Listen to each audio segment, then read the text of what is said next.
નમસ્કાર વહાલા વિદ્યાર્થી મિત્રો, આજે આપણે ધોરણ 6 ના હિન્દી વિષયના પાઠ નંબર 8 રાજા કા હિસ્સા ના અભ્યાસ અને સ્વાધ્યાયનું સંપૂર્ણ સોલ્યુશન જોઈશું।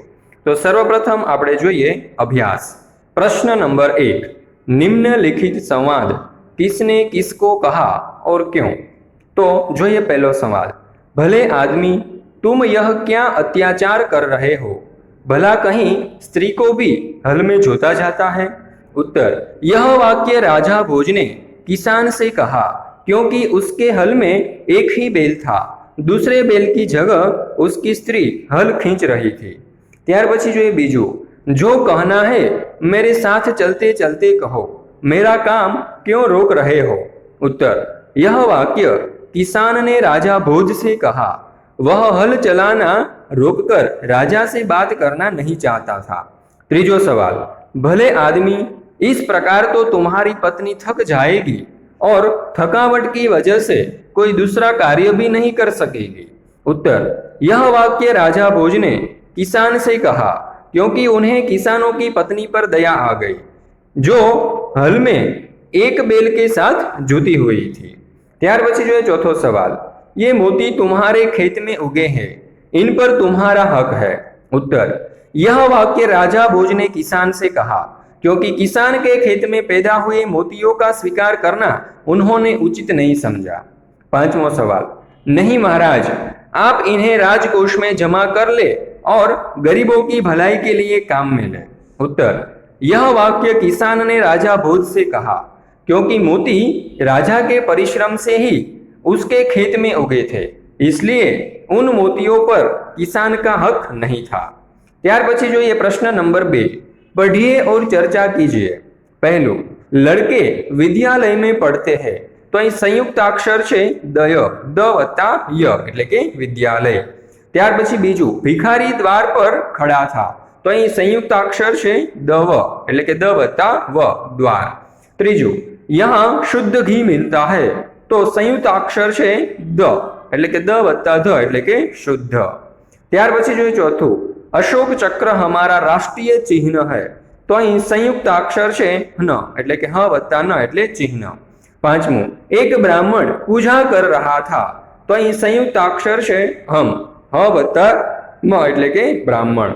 छठो, बनवीर का उद्देश्य राजगद्दी को पाने का था, संयुक्ताक्षर છે द એટલે કે द वत्ता द એટલે કે उद्देश्य। जब कोई आधा वर्ण एक वर्ण के साथ मिलता है तो उसे संयुक्ताक्षर कहते हैं। त्यार पछी जो ये प्रश्न नंबर 3, प्रश्नों के उत्तर दीजिए। पहलो सवाल, किसान खेती के लिए किन किन साधनों का उपयोग करते हैं, चर्चा कीजिए। उत्तर, किसान खेती के लिए हल, बैल, ट्रैक्टर, कुदाल, फावड़ा, हसिया आदि साधनों का उपयोग करता है। त्यार पछी जो आपने बीजो सवाल, किसान खेती करके कौन कौन सी फसलें पैदा करते हैं। उत्तर, किसान खेती करके रबी और खरीफ की फसलें पैदा करते हैं। रबी की फसल में गेहूं, जौ, चना, सरसों आदि का उत्पादन होता है। खरीफ की फसल में ज्वार, बाजरा, दालें, चावल, गन्ना आदि की पैदावार होती है। त्यार पछी त्रीजो सवाल, आपके गांव के आसपास में कौन सी फसलें ज्यादा पैदा होती है। उत्तर, मेरे गांव के आसपास में रबी की फसल ज्यादा होती है, इस फसल में गेहूं, जौ, चना और सरसों पैदा होता है।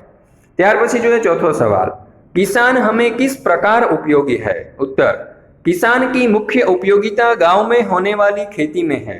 खेती करके वे तरह तरह के अनाज और सब्जियां पैदा करते हैं। किसान मूंगफली और गन्ने की फसलें भी उगाते हैं। उनके द्वारा उत्पन्न अनाज, सब्जियां आदि चीज बाजार में बिकने के लिए आती है। त्यार पछी जो पांचमो सवाल, क्या आप किसान बनना चाहोगे, यदि हाँ तो क्यों, नहीं तो क्यों। उत्तर, हाँ, मैं किसान बनना चाहूंगा। किसान बनने से अनेक लाभ है। गांव की हवा शुद्ध होती है, पीने के लिए कुएं या नलकूप का शीतल जल मिलता है, अपने खेत में पैदा की गई ताजी सब्जियां खाने को मिलती है, अनाज बाजार से खरीदना नहीं पड़ता, अपनी पालतू गाय भैंस का ताजा दूध पीने को मिलता है। अब तो गांव में विद्यालय और दवाखाने भी खुल गए हैं, गांव में बिजली भी आ गई है, इसलिए अब गाँव में पहले जैसी असुविधाएं नहीं है। इन्हीं कारणों से मुझे किसान बनना पसंद है। ત્યાર પછી जो छठो सवाल, आप बैलगाड़ी में बैठकर घूमना चाहोगे या मोटर गाड़ी में, क्यों? उत्तर, मुझे तो मोटर गाड़ी में घूमना पसंद है, परंतु वर्तमान परिस्थितियों में मुझे बैलगाड़ी ही ज्यादा उचित लगती है। पेट्रोल और डीजल की कीमतें लगातार बढ़ती जा रही है। इनकी आपूर्ति पर भी ज्यादा भरोसा नहीं किया जा सकता। आए दिन मोटर गाड़ियों की दुर्घटनाएं होती रहती है। बैलगाड़ी की यात्रा अधिक मजेदार, सस्ती और सुरक्षित है। अंततः मैं बैलगाड़ी में बैठकर घूमना चाहूंगा। ત્યાર પછી જોઈએ સાતમો સવાલ, पशु हमारे मित्र है, इस विषय पर चर्चा कीजिए। तो जुओ, अनिल, सुनील, साहिल और हर्षिल नाम के लड़के बगीचे में बैठे हैं। पशु हमारे मित्र है, इस विषय में उनमें चर्चा हो रही है। अनिल कहता है, इस बार मैं गांव में गया तो पीने को गाय का ताजा दूध मिला। वाह, क्या स्वाद था उसका। सुनील कहता है, अरे मेरी दादी तो गांव से गाय का ताजा घी भेजती है, हमारे घर में तो उसी का उपयोग होता है। ત્યાર પછી हर्षिल कहता है, मेरे दादाजी भी गांव से भैंस के दूध का मावा भेजते हैं, उस मावे से हम अनेक प्रकार की मिठाइयां बनाते हैं। साहिल कहता है, हमारे गांव में मेरे अंकल रहते हैं, उनके पास एक अच्छी नस्ल का घोड़ा है। मैं गांव जाता हूँ तो जी भर घोड़े की सवारी करता हूँ। अंकल ने एक कुत्ता भी पाला है, उसने एक बार चोरों को भगा दिया और घर में चोरी नहीं होने दी। अनिल कहता है, हमारे घर में बैलों की जोड़ी है, दादाजी ने उनके नाम हीरा मोती रखे हैं। दादाजी कहते हैं कि ये बैल तो हमारे सच्चे साथी हैं। सुनील कहता है, सचमुच गाय, बैल, भैंस, घोड़ा, बकरी, कुत्ता आदि पालतू पक्षी हमारे लिए बहुत उपयोगी है, ये हमारे मित्र है। ત્યાર પછી હવે આપણે સ્વાધ્યાય જોઈએ।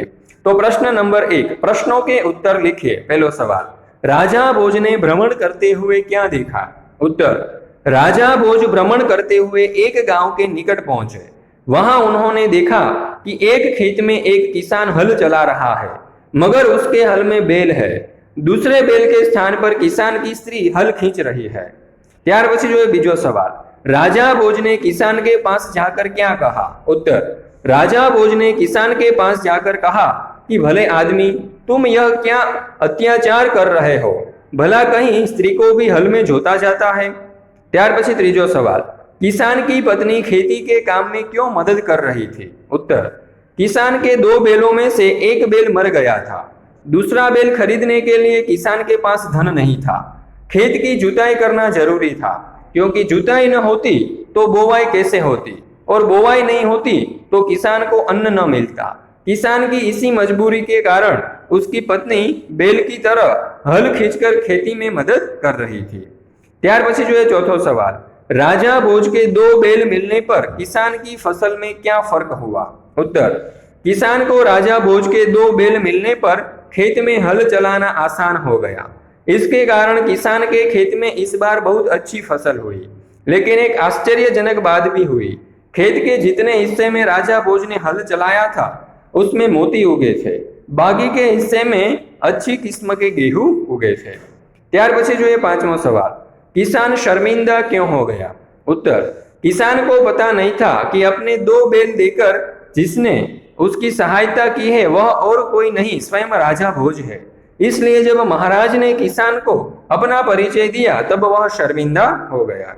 ત્યાર પછી जो 6ठो सवाल, किसान के क्या कहने पर राजा भोज ने मोती स्वीकार किया? उत्तर, किसान ने राजा भोज से कहा कि मेरे खेत में उगे मोती आपके ही परिश्रम का फल है, इसलिए आप इनका स्वीकार कर ले।